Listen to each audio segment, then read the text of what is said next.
ना हो, लेकिन अगर शांति से मनुष्य खा रहा है तो वह स्वर्ग है।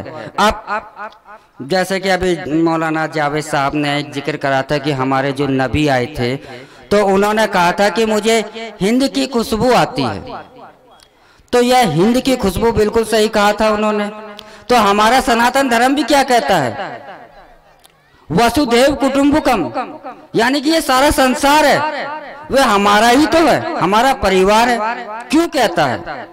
क्योंकि मनु जो थे, मनु हम सनातन धर्म वाले उन्हें मनु कहते हैं, इस्लाम में उनका वर्णन नूह के रूप में किया गया है। नूह कहते हैं या नोहा कहते होंगे, वैसे तो नूह ही कहते हैं, तो नूह के रूप में कहा गया। तो वह जो कहानी भी आप दोनों को जोड़िएगा तो दोनों में कहानी तो देखिए थोड़ा बहुत अंतर होगा, लेकिन वो नाव में सबको लेकर जाते हैं और वह कहाँ आते हैं, भारत में। भारत में ही तो आई, दोनों में कहानी तो दोनों में एक है, दोनों की कहानी एक है। जब वह भारत में आए तो ठीक है जी, वहीं से मनुष्य का जन्म हुआ, उसके बाद वो धरती पर कहीं भी गया तो वो वहीं का हुआ, तो जन्म सबका यहीं से है।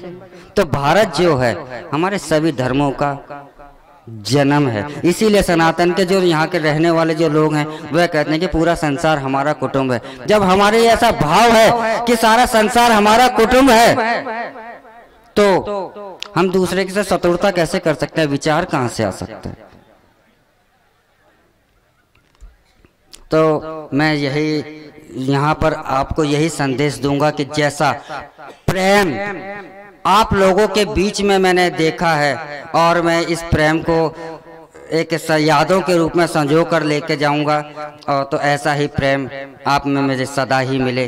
और इसी कामना के साथ करूंगा कि आने वाला जो समय है वह सीमांचल जो है क्षेत्र है, यह एक तरक्की की, अमन की और शांति की मिसाल पूरे भारत को यहीं से एक मिसाल दे। और इस मंच के साथ और इसी के साथ मैं आप सभी से विदा लेना चाहूँगा। गैरियत के पर्दे एक बार फिर उठा दे, बिछड़ों को फिर मिला दे, नक्शे दुई मिटा दे। सुनी पड़ी हुई है मुद्दत से दिल की बस्ती, आ एक नया शिवाला इस देश में बना दे। दुनिया के तीर्थों से ऊंचा हो अपना तीरथ, दामाने आसमान